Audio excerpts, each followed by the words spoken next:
hate doing that than answering questions. I'm disappointed with today, totally honestly. The first race of the year I ran, that 3K, I know I could have run a little bit faster. And so I kind of came into here confident, but nonetheless a little apprehensive of the fact that I was going to be going out so fast. Not in 8:50 shape by any stretch of the imagination.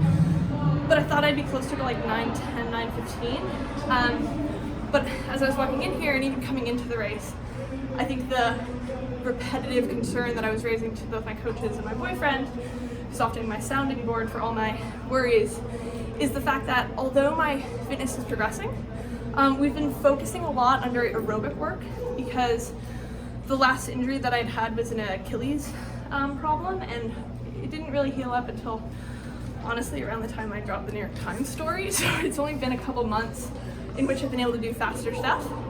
And it's fun because, like, you know, I can randomly pull out a 229 again, but everything else has been very like a mile repeat sort of workout. So going through those first 8 laps, I was like, just hang in the back, try to feel as comfortable as you can. And truthfully, that 450 felt comfortable, but I think it's sort of like when I run 229. It feels really good, but as soon as I'm supposed to do a 300 and extend it, oh my God, I'm 220 in and I'm on the floor. So I think it's really difficult, and I know anybody I've spoken to have gone through a similar thing, to race when you're not super sharp. And for somebody like me, I have this really positive backstory of knowing how to run fast. But at the same time, that's very bad because going into a race, I'm like, oh no, I haven't run 450 in a workout yet, and I have to go through in that. So, long story short, I'm disappointed by the 924. I'm sure, you know, I'll cry to my dog later. Not literally, I'm joking. But at the same time, I'm just trying to take it as positive I can because outdoor is what matters, and 2 months of building just hasn't been enough to really race sharp. But the reason I'm out here is because outdoor is a really important year for me, and when you haven't raced in a long time, you kind of deserve to get your ass kicked in indoor so that you can run well in outdoor. And so now whenever it comes to, I feel like, because you've obviously had the longest background in running possible, like for so many years, over the stretch of so many years, whenever you come off of an injury or come back into running, how do you make sure that you're not comparing yourself to old times and you're not comparing yourself to the level that you may have been at before an injury? Because I know that's so mentally tough to be able to do that. So the reason that I did not race for 3 to 4 years is because I was really bad at that. The mental aspect, right? Yes, every single time I'd come out of an injury, I'd be like, okay, I aqua jogged for 4 hours a day. Yeah, that was me eye-catching. And within 2 months, I'd be trying to run workouts that were, 9-minute 3K shape. But truthfully, that doesn't make sense for your progression. I'm personally an athlete who I feel if I ran 30 miles a week, I would always be able to run about 4:10. But I would never get faster than that, ever. That's what I looked like in freshman year and sophomore year of high school. I ran really fast, but God, I was never gonna run a 4-minute 1500 based on that training. Right now, I'm an athlete I'm still gonna have I think like 76-mile week this week, because I'm in it for outdoor. And I'm gonna tell you, those last 4 laps were really hard, not just physically, but mentally. I was like, I am so far behind. And I kind of have to suck it up though, and not let my own ego get ahead of me, because I see the day-to-day training, I see the progression, and unfortunately 2 weeks of better work did not show in a race. But this was a really different race than last time, and maybe had I even split it like the last one, I would have been more like 9:18, and the tortoise and the hare story always kind of annoyed me because the tortoise always wins, but there's truth to it. Just taking the starting line today, you heard that roar from the crowd when they announced your name. What does it mean to you to hear how excited people are just to see you run? It really, really means a lot to me, and I think what I always have to remind myself is that I'm in a field today of, I think there were 16 women on the line. There are so many more people who are running than just 16. And there are so many people, elites and sub-elites alike, and just recreational athletes who understand that, sometimes you run your best marathon ever, you have a year where you're not running as well, and the climb back can really take a while. And I think there are so many people that sympathize with that struggle that sometimes it's that knowledge that kind of brings me back to earth. I usually take a few hours, be a little sad, and then I have to take myself and say, like, I got an hour 40 long. Like, this is not really what my year is about. My year is about outdoor and just continuing to climb so that I keep getting that cheer. Also, I have to say, it was great. Downstairs in the warm-up area, at first, me and Caitlin were the only two runners in the field who did not try to run outside. And I was like, New York! And then when we were like kind of in the back, I was like, New York. And now, Did you say anything to her after the race? Because she didn't have a good Yeah, one. I did. You know, first thing I said was, I was like, sorry I didn't say anything to you as I was going by. Because usually, you know, if I'm in that situation, I'm really from the back of the field, I like to be like, good job, keep it up. So I was like, I was too tired. I was just trying to finish. But I actually gave her my number because, you know, I know how challenging it is to be in this spotlight. And I'm going to tell you right now, this is the last thing I want to be doing after running a 9:24 3K. Like, that is not the athlete that I think I am. That is not the athlete I want to be. But at the same time, I have been doing this for a very long time. And I know she's still kind of new in the sport.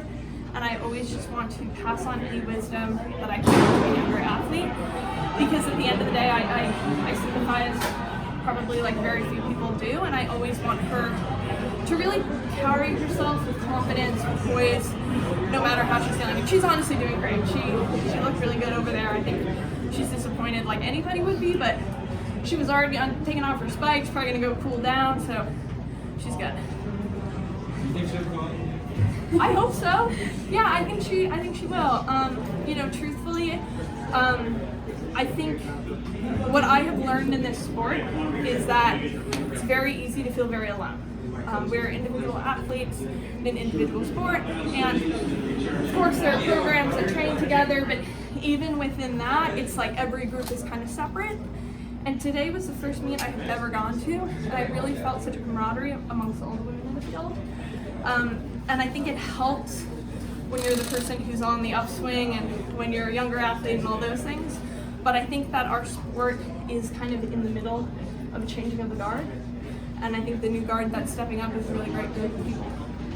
Yeah, because I was going to say, I feel like over all the years, even like from whenever I was in high school, it's like the team aspect amongst everybody, not even just anybody on your team, has really grown. And I feel like whenever you see these younger athletes coming up, I mean, a thing over here was just saying that you even spoke with her too, and that you reached out to her and you were like, here, like, if you ever need to talk to me, talk to me. Do you feel not an obligation to reach out, but to make sure that they know that they're not alone, that you went through the same thing, even though you are a little older than them now? Like, for sure. I absolutely do. I'm going to tell a really honest story, and I'm going to try not to get emotional as I tell it. But after my own experience as a young pro, or at least a young person who's on, you know, the pro scene, there is one life regret that I have with everything that I went through, and that was that there was one younger athlete who joined the Orca Project after I did. She was a girl from Japan, and I could go into a whole spiel about it, but she joined the year that I moved home to New York to like try to get over my eating disorder, and I never said anything to her. I never warned her. I never even admitted to her what I was currently going through. And in a lot of ways, it was because selfishly I was still trying to stay on the team. And even though I knew that it was, just to put it bluntly, a dangerous environment for a young athlete that I was in, I think I was in such self-denial that I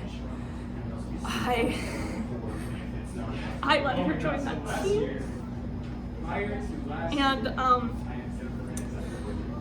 that's really one of my biggest regrets, because she went through something very similar to I did, and we continued talking kind of after she left the team. I reached out to her a bunch of times on Instagram. Her Instagram isn't up anymore. I haven't heard from her in a while. Ever since my story came out, I've been kind of looking for her, because I just wanted to say I'm sorry. And for me, my biggest thing is I don't want there to be another Nozomi, and if I can stop that, I won't be a coward anymore. And even if I don't know the athlete, even if I don't know the program that they're on, I will always be there as an advocate for you. And so I think it's the least I can do to, you know, really be a sounding board whenever I can, because I can't ever forgive myself for not being brave in the past, and I'm from here on out never going to do that again. I think that I can speak for everybody when I say that. Thank you for all your honesty over all the years too, and especially these last 4 months. You've been really open, even in those moments during high school or during like your pro time, whenever you felt like you couldn't say anything. You can't take that back, like you said, that you're making up for it right now, and that's all you can do right now moving forward. So I think that you just need to take this and just try to appreciate the voice that you have now. Thank you. And I think, you know, the coward of the past, the cowardly Mary, never would be racing right now. Because if there was even a thought in my mind that I wasn't in it to win it, honestly, I probably would have dropped out of that race 8 months in. Because I think as athletes, we hold ourselves to this strange level of ego where it's all about you. And don't get me wrong, I wanted to win that race, but I also knew in my mind that I'm at a different phase than other people. My progress is going to be different, and my story is going to be different than anybody else's. And I think the really great thing about today was lining up on that line. You know, there are other women like Nikki who are doing amazing things for this sport outside of athletics, and I think it's that ability to transcend the sport that is why this next group of people are so both intriguing and easy to cheer for, even as a competitor. Mentally, how did you change? You said you've been racing a couple years. Did you, unless it was old Mary, you didn't want to race, but Yeah. you know, this year you're putting yourself out there. Yeah. How did you make that change? Well, for the last few years, it was more I couldn't race. The 2 races that I dropped out of, I hurt myself mid-race. And so I just had a lot of injuries. But I think at the same time, there was always, like, if you were in my camp, almost, there was always this desperation to constantly be back. And I think it was because I tied so much of my self-worth, and trust me, if you're a runner, you understand this, to my performance. And that's not to say that right now I'm not like really angry that I just ran a 9:24, but at the same time I also know that that is not, it's not even the shape that I'm in right now, and so in a lot of ways I can't almost be as emotional about performance. I can be emotional about it for a very short period of time, but in so many ways it's kind of taking the ego out of it and following the process, and looking at it in that way, I can't be that disappointed with this race just because where I am in the process, I probably went out a little hard, and whenever you go out hard, you get to die a little harder, and so we'll see what next time happens. Mary, are you finding the joy in running again after the layoff? And Yeah. talk about that a little bit. Yeah, for sure. I think the biggest thing for me is surrounding myself with almost a new team.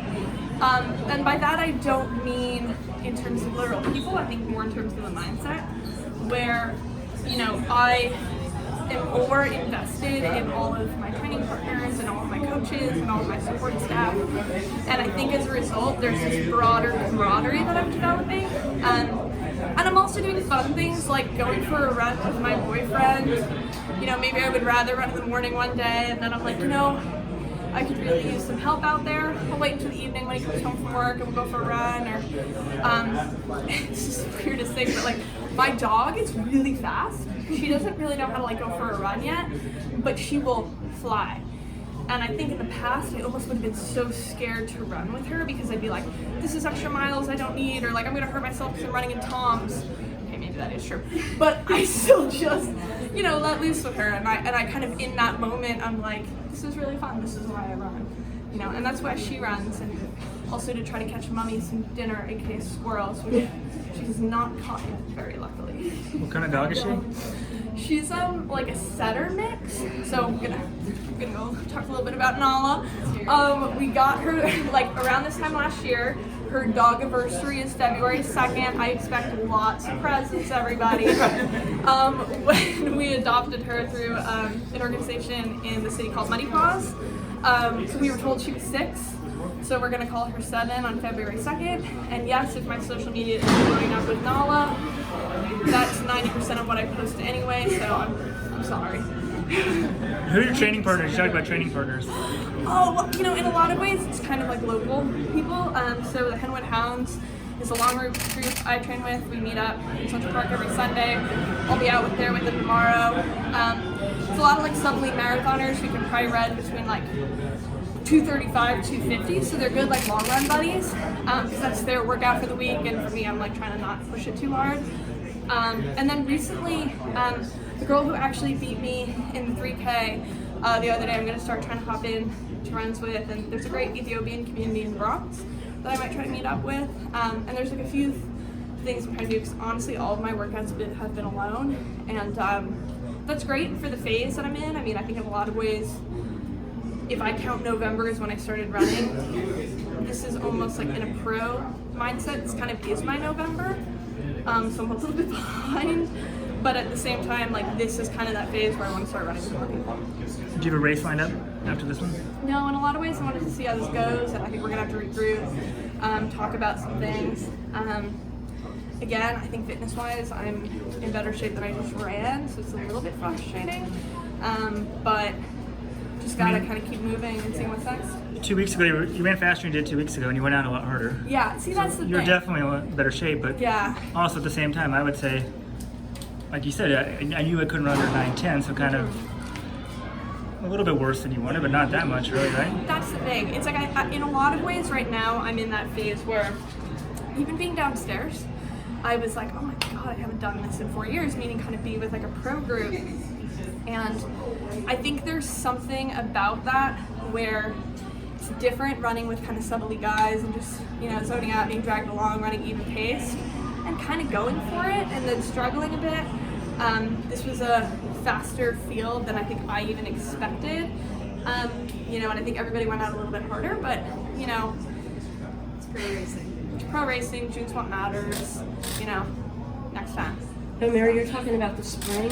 Yeah. What are your goals for the spring, and what do you have lined up to run? So I don't have anything lined up in terms of races. I'm really trying to go with the flow.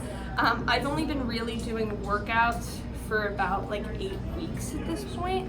And by that I mean like kind of like longer endurance-y stuff.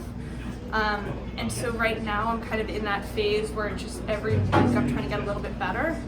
I'm not tapering at all during indoor. I'm more just trying to hop into races to like get to a last lap, kind of die and try to push through it. And then I hope then that by outdoor, I have that kind of feeling of like, you know, you eat your waffles 4 hours before and you tie your shoes this way and kind of some of that stuff too. But I should probably go cool down, put some clothes on, go walk Nala.